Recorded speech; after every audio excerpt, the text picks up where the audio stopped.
Você gostaria de assistir questões corrigidas da primeira fase do exame da ordem?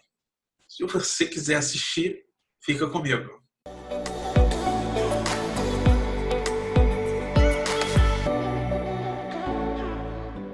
Fala pessoal, Sérgio Mota aqui hoje para a gente corrigir mais uma bateria de questões do exame da ordem, desta vez do 28º exame, e cinco questões do direito tributário.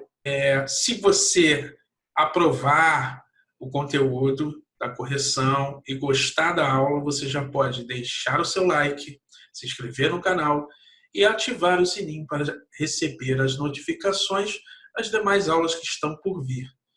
Bons estudos! Vamos começar? Olha só, questão interessante. O Distrito Federal instituiu, por lei distrital, a contribuição para o custeio do serviço de iluminação pública.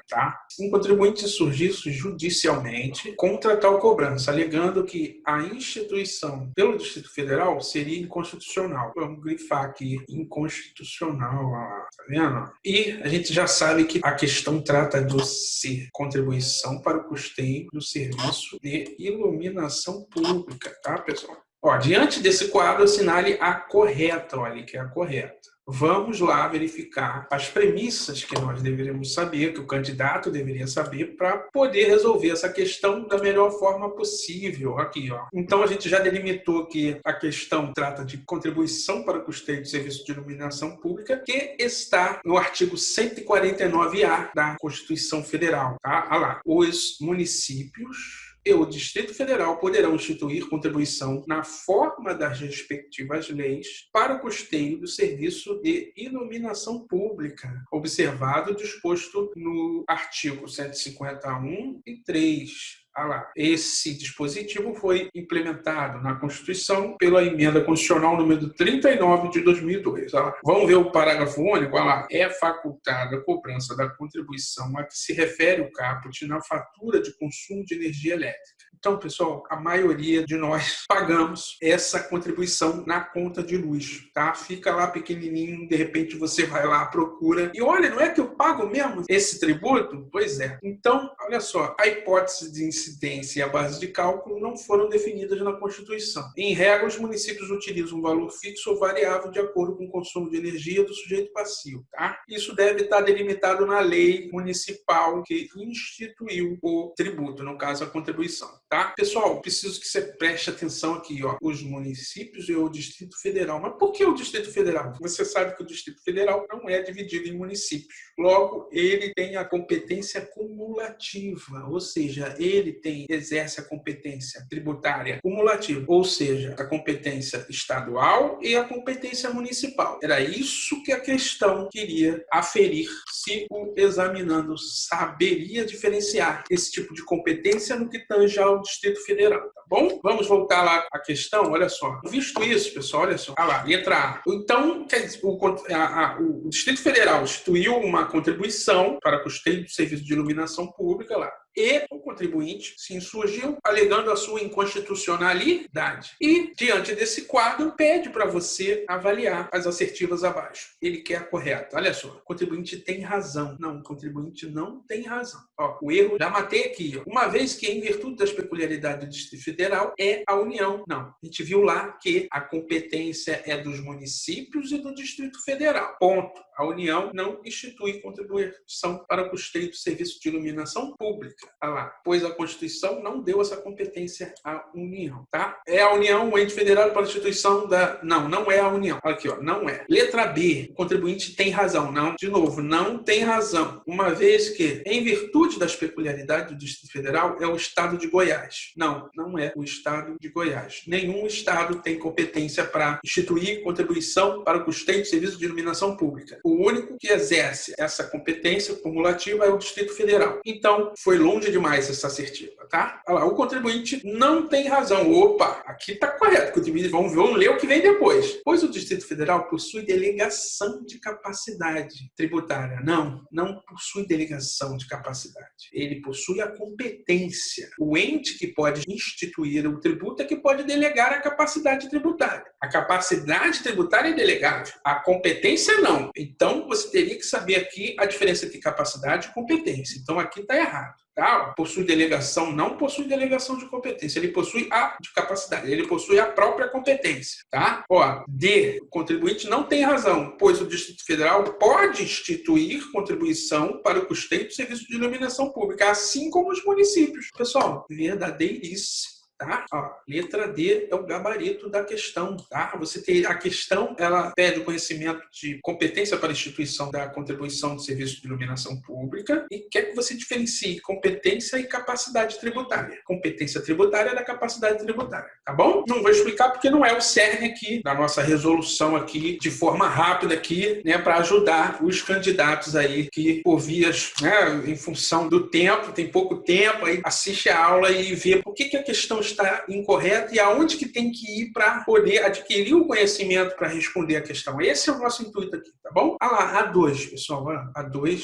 O médico João da Silva, o médico João da Silva está há 4 anos sem pagar anuidade, cobrada pelo Conselho Regional de Medicina. Grifa Conselho Regional de Medicina, grifa anuidade. Professor, a anuidade do Conselho tem natureza tributária? Tem, pois saiba disso, tá? Ah lá, diante desse cenário, o CRM poderá, olha lá, vamos ver as premissas de conhecimentos que nós teríamos que ter para responder essa questão, tá? Olha lá, vamos na nossa mapa mental, questão 2, contribuições corporativas.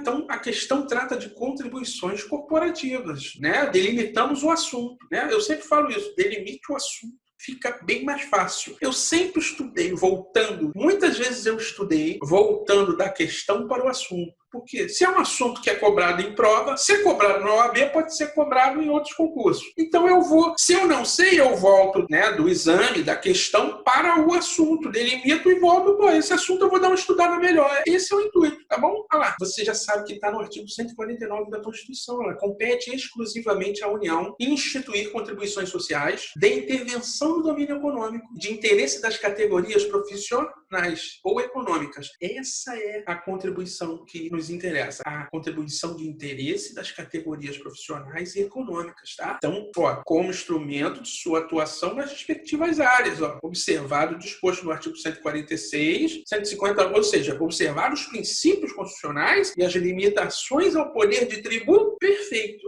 Relativamente às contribuições aqui à LUT.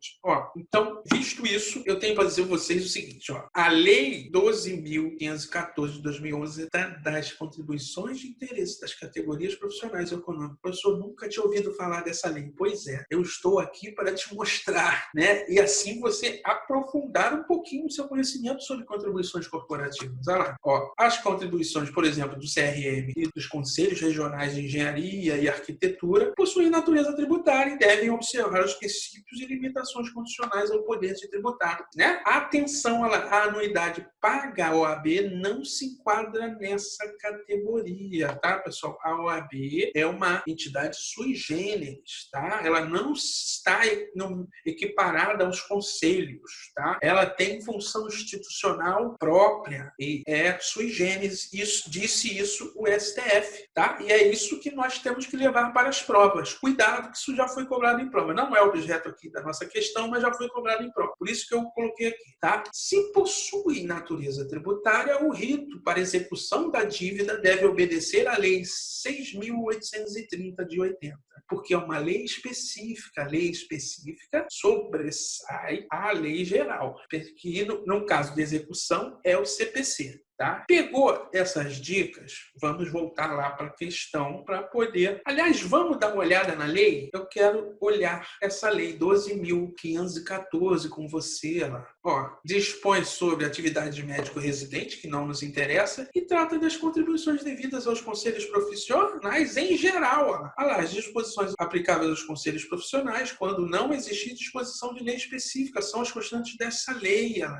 Os conselhos cobrarão multas por violação comprovação de ética, conforme disposto, anuidades, e outras obrigações definidas em lei específica. O fato gerador da anuidade é a existência de inscrição no conselho. Por isso que você paga, né? Quando você faz a inscrição, você paga a anuidade. E a anuidade tem natureza tributária. Perfeita lá. Ainda que por tempo limitado, enquanto você, ao longo do exercício, né? Quando você se aposenta, você baixa a sua inscrição, você não vai mais pagar, vai deixar de pagar essa anuidade. Bom? As anuidades cobradas serão no valor de, profissionais de juros, R$500. Esse valor, pessoal, é atualizado. Tá? Eu, por exemplo, tenho inscrição no CRC e pago um pouquinho mais de R$500 porque esse valor é atualizado. Mas professor, eu tenho inscrição no OAB e eu pago muito mais que R$500. Sim, acabei de dizer para você que a inscrição na OAB, a anuidade da OAB, está fora dessa, é um nível acima, tá bom? Não é para qualquer um ter, né, a inscrição na hora. Por isso que você está estudando para conseguir, né? Se Deus quiser, vai dar tudo certo. Vamos voltar para a questão, pessoal? Olha só. Visto isso, o CRM, diante desse cenário, o médico está há 4 anos sem pagar, e o que o CRM tem que fazer para cobrar? Escrever o débito em dívida ativa de natureza tributária, depois promovendo a execução fiscal pela Lei 6.830 para a cobrança. Pessoal, perfeito, né? Não é isso que eu falei? Se tem natureza tributária, vai ser promovida a execução fiscal. E é pela lei específica. Qual lei, professor? 6.830, a Lei de Execuções Fiscais, tá? Para a cobrança. Tá perfeito aqui, não tem nem o que falar, tá? Já está na letra A a resposta. Vamos ver por que as outras estão erradas, tá? O que o CRM deve fazer? Promover a competente execução fiscal? Sim, até aqui está certo. Sem a necessidade de inscrição? Não. Para que haja a cobrança, a execução, deve haver um controle de legalidade antes. O último controle de legalidade antes da execução fiscal é o termo de inscrição em dívida ativa, tá? Então, guarda isso. Aqui deixa a questão correta, sem necessidade de inscrição. Não é isso que diz a Lei 6.830, tá bom? Promover a competente ação de cobrança de anuidade. Pelo CPC, que é a lei geral? Pelo rito do CPC? Não, né, pessoal? A gente viu que é pela lei específica, pois se trata de dívida ativa tributária. Bom, D. Promover a competente ação de execução de anuidade regida pelo CPC? Não e não. Tá? Visto isso, gabarito, letra A. Tá bom, pessoal? Continuando aqui a nossa correção. Questão 3. A União, por meio de lei ordinária, vamos grifar aqui. Vamos grifar a lei ordinária. Instituiu contribuição, nova contribuição social. A União, por lei ordinária, instituiu nova, grifando bastante nova. Por quê? Porque isso interessa. Ele repete de novo. Nova a questão, o examinador, para evitar a anulação da questão, ele frisa de novo. Nova fonte de custeio, tá? Para financiamento da Seguridade Social. Para tanto, adotou a técnica da não cumulatividade. Fato gerador e base de cálculo distinto dos discriminados na Constituição da República, entenda-se, de outras contribuições. A referida lei foi publicada em 1 de outubro de 2018, com a entrada em vigor em 1º de fevereiro de 2019.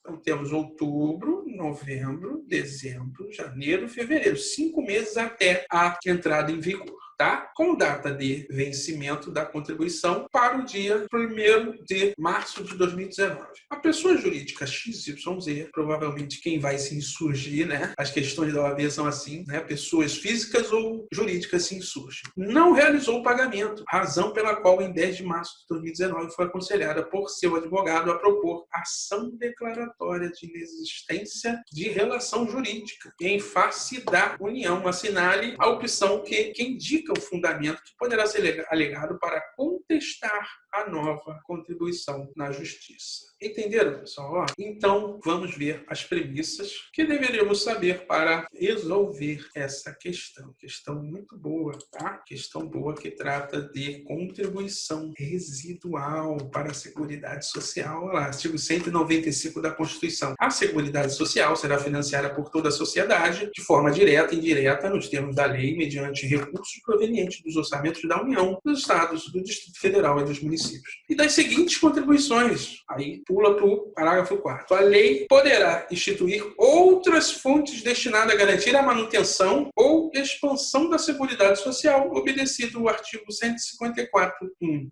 Vamos ler o que diz o artigo 154.1. Mediante lei complementar. Mediante lei complementar. Vou repetir. Mediante lei complementar. Quem diz, professor, que determinada matéria deve ser legislada por lei complementar? A Constituição. É ela que diz que determinada matéria deve ser, possui um assunto de tamanha importância e com tal envergadura que deve ser legislada mediante lei complementar. Os impostos não previstos no artigo anterior, desde que sejam não cumulativos e não tenham fato gerador e base de cálculo própria discriminados dessa Constituição.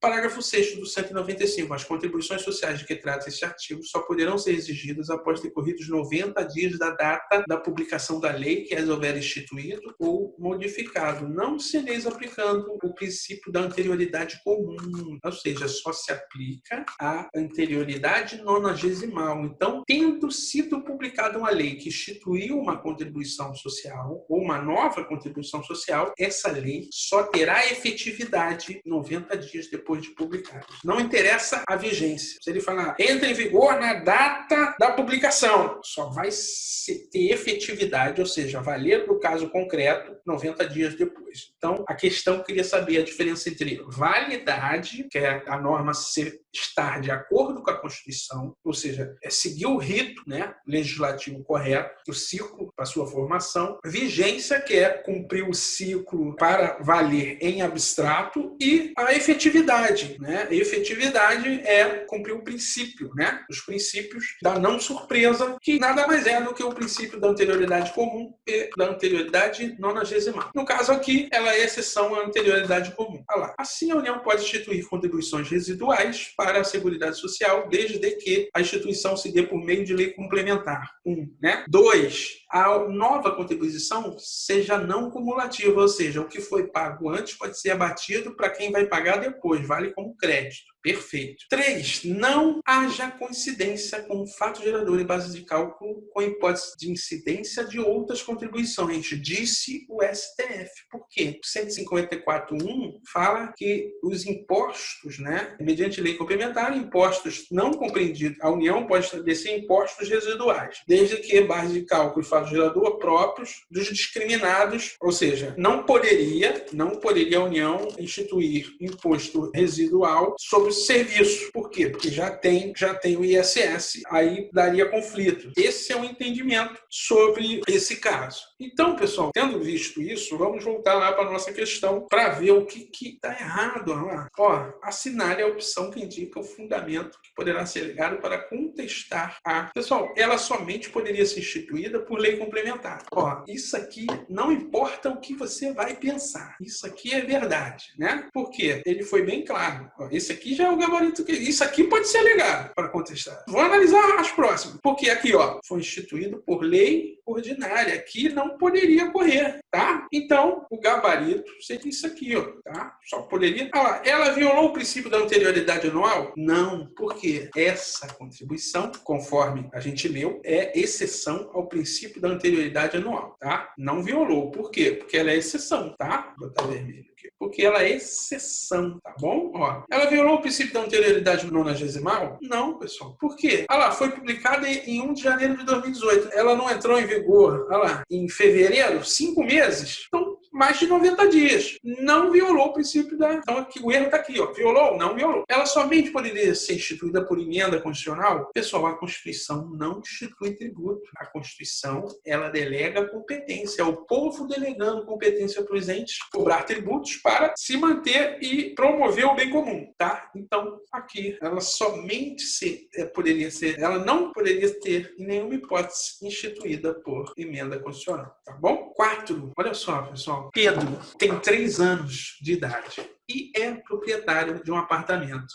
Pedro é menor, E é proprietário de um apartamento. Em janeiro deste ano, o fisco notificou Pedro para o pagamento do IPTU. Olha que interessante, por meio do envio de carnê de cobrança ao seu endereço. tá? A jurisprudência já disse que o lançamento, o recebimento, o envio do carnê a prova do envio, o recebimento do carnê equivale à notificação para pagamento e lançamento, né? Ou seja, o lançamento se considera, fecha o seu ciclo, né? Quando dá notificação, não é isso? Então, pois é, se você for lá seu carnê, tem a assinatura de um auditor fiscal lá, a autoridade competente, tá? Diante da impossibilidade do cumprimento da obrigação por Pedro, assinale a afirmativa correta lá. Perfeito. Ele quer a correta. Os pais de Pedro, recebendo a correspondência, decidiram não pagar.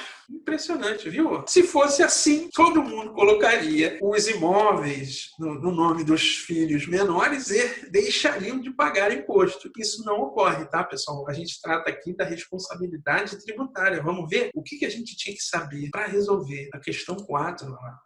A questão 4 trata de responsabilidade tributária. A questão trata de responsabilidade por sucessão. Mas você sabe que existem dois tipos de responsabilidade. É por substituição e por sucessão.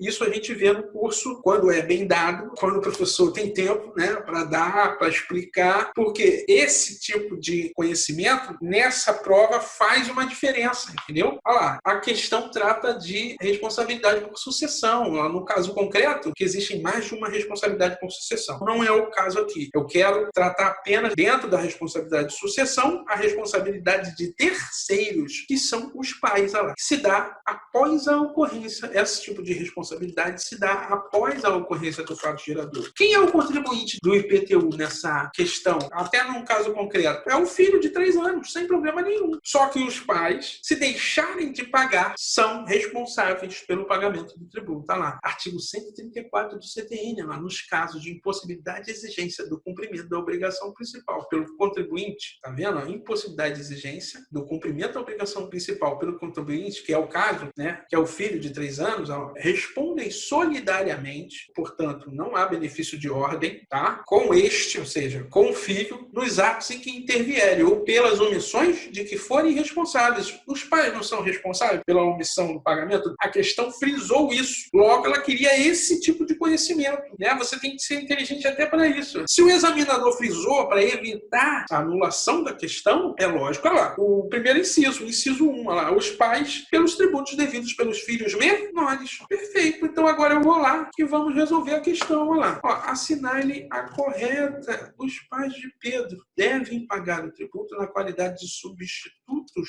tributários? Olha só, pessoal, substitutos não, né? O que eu falei? É responsabilidade, tá? Existe a transferência, né? No caso, a responsabilidade por substituição e por sucessão. No caso aqui, seria como responsáveis e solidariamente, né? Eles não substituem o filho, tá? A responsabilidade é solidária com este. Leia o artigo 134 do CTN. Então, como substitutos, na qualidade de substitutos, deixa o item A errado. A lá, B, o fisco deve aguardar Pedro completar 18 anos? Queridos, o fisco nunca aguarda.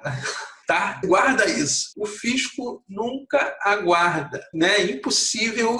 Vamos esperar Pedro crescer para cobrar essa dívida. Não, em hipótese nenhuma. Não há essa previsão legal, tá? Não há essa previsão legal. Então, não deverá aguardar. Não deverá aguardar. Se os pais de Pedro responderão pelo pagamento do tributo, uma vez que são responsáveis tributários. Olha, mas aqui ficou bonito. São responsáveis tributários na condição de terceiros. Porque se você for lá o CTN faz essa distinção, né, entre responsabilidade de terceiros, né? Então é uma expressão utilizada pelo CTN. Então os pais de Pedro responderão sim, responderão pelo pagamento do tributo. O fisco não vai aguardar, uma vez que são responsáveis tributários. Perfeito, pessoal. Letra C é o gabarito da questão. Tá? E vamos ver por que a D. O fisco deve cobrar o tributo dos pais de Pedro, já que não são contribuintes, são responsáveis. Você teria que saber a diferença entre contribuinte e responsável. Tá? Cuidado que no nosso curso a gente trata disso de forma bem incisiva para poder chamar a atenção e você nunca mais esquecer. Mas aqui ficou bem claro que o gabarito da questão é a letra C. Vamos para a quinta e última questão, pessoal. Olha lá. o Estado Y,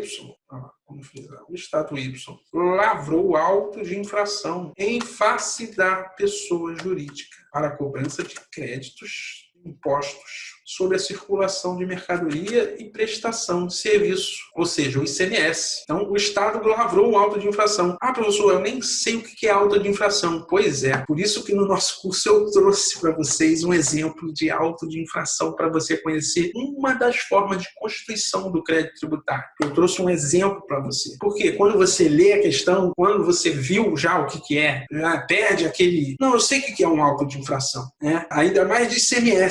Olha lá, decorrentes da produção e venda de livros eletrônicos. Produção e venda de livros eletrônicos. Adicionalmente aos créditos de ICMS. O Estado Y cobrou o pagamento de multa. Então, o Estado cobrou o principal, crédito de ICMS, mais o pagamento de multa, em decorrência do descumprimento de obrigação acessória. Assinale a afirmativa correta. Pessoal, aqui, por incrível que pareça, o examinador cobrou para você a característica da autonomia entre a obrigação acessória e a obrigação principal no direito tributário. Vamos ver lá o que a gente precisava saber, pessoal, para fazer essa questão. Vai lá, que isso é muito cobrado em prova, tá? De direito tributário. Olha só, por quê? Porque exceção, olha só, a autonomia da obrigação acessória no direito tributário. Lá. Regra geral, inclusive no campo das obrigações no direito civil, né? É que o acessório siga sempre a mesma sorte do principal.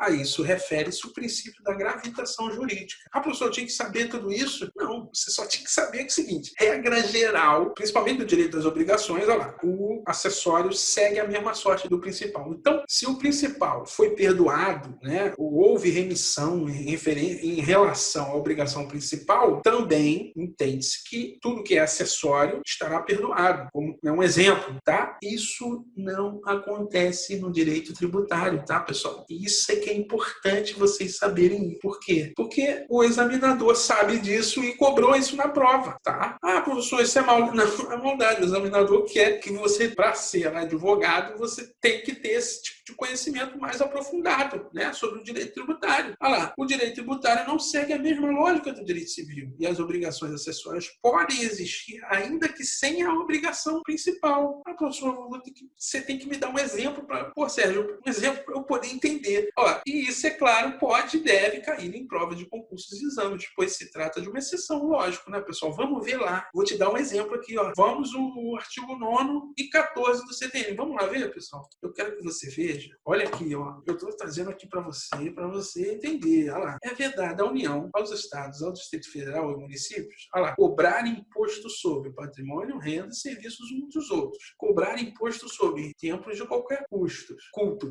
cobrar imposto sobre patrimônio, renda ou serviços de partidos políticos, inclusive suas fundações, das entidades sindicais dos trabalhadores, das instituições de educação e assistência social, sem fins lucrativos, observado o disposto na seção 2 desse capítulo. Ah lá, o disposto no inciso 4 não exclui a atribuição por lei às entidades da condição de responsáveis tributários. Isso é uma obrigação acessória, pelos tributos que lhe caiba reter. E não as dispensa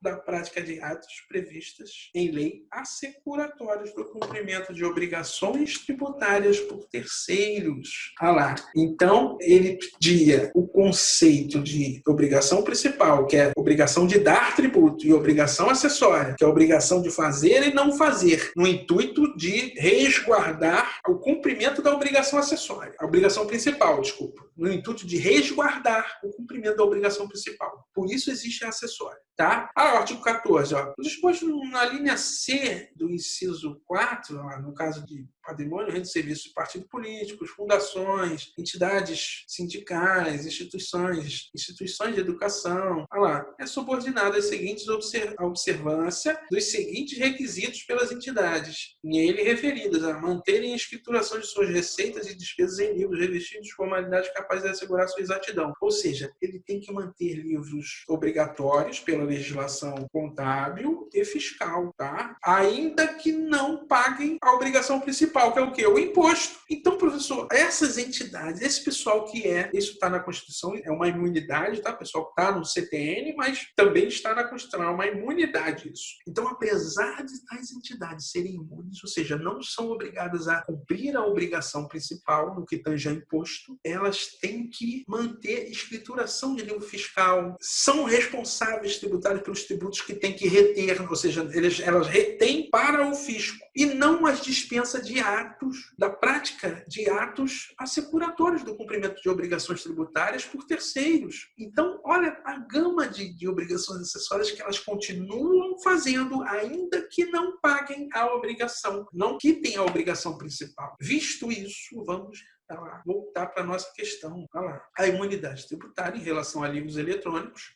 No verbo haver, né? Imunidade, sim, perfeito. Por outro lado, é incorreta a cobrança de multa por descumprimento. Não. Olha só, pessoal, se o Estado, né? Se a pessoa jurídica é imune e deixa de cumprir uma obrigação acessória, ela pode ser multada. E essa multa deve ser cobrada, porque não tem nada a ver com a obrigação principal, tá? Então, aqui, ó, por outro lado, é incorreta a cobrança? Não é.